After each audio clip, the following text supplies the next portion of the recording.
Thanks very much for joining me. I wish I could cheer you up, but I can't. This is an unprecedented and dangerous moment in modern American history under a president who is increasingly unhinged and every day is moving us toward an authoritarian society with more and more power resting in his own hands.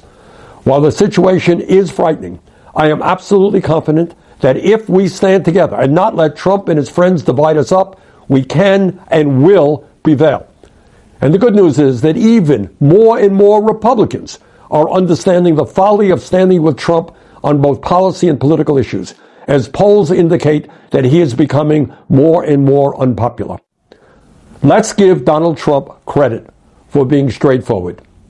Last week, in an interview with the New York Times, when asked about what he considers to be the limits on his own power in terms of international affairs, he said, quote, "Yeah, there is one thing, my own morality, my own mind. It's the only thing that can stop me. I don't need international law," end quote. Trump says he doesn't need international law. And as a result, Trump believes he has the right to attack Venezuela without congressional approval, the right to threaten to go to war against Denmark, a long-standing NATO ally, in order to take over Greenland, and to threaten Mexico, Colombia, and even Canada. In other words, Trump is right. He has no respect for international law, which means that no other country on earth will have respect for international law. As a result, we will move to international anarchy, where any act of violence, for whatever reason that any country or terrorist group thinks is acceptable, will be done. And that is a horrific situation.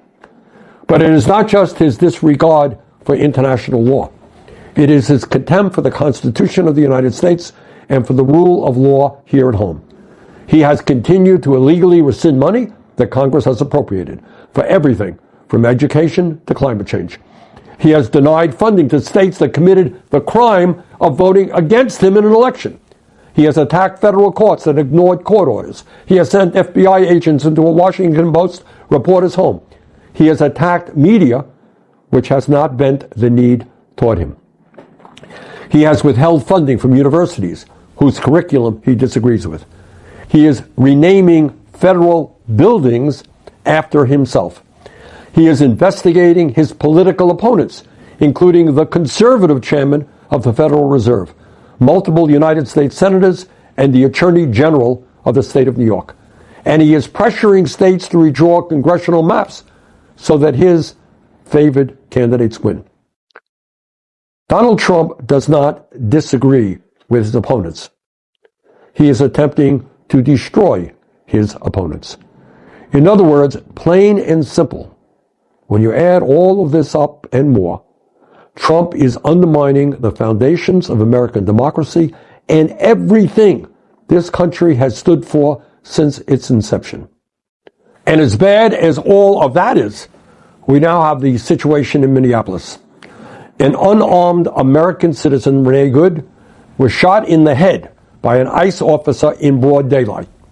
Instead of demanding accountability for her killing, the Trump administration's first instinct was to lie, describing her as a domestic terrorist and offering the officer absolute immunity. This, by the way, as you may recall, is reminiscent of how the January 6th insurrectionists were redefined by Trump as peaceful protesters and pardoned. In other words, when people are trying to overthrow the government of the United States violently, they are peaceful protesters, they are pardoned. When a woman is sitting in her car and shot in the head, she is a domestic terrorist, and the guy who shoots her is pardoned. Instead of withdrawing ICE from the city of Minneapolis or reducing its presence because of this horrific act, the Trump administration has instead sent thousands more ICE agents into the city. It is now threatening to invoke the Insurrection Act, which would allow him to bring the United States military into Minneapolis above and beyond the thousands of masked ICE agents who are already there. In other words, the Trump administration's response to peaceful protest is a military takeover of a major American city. This is not only an outrage unto itself, it sets a precedent for the U.S. military to be deployed domestically against Trump's perceived opponents.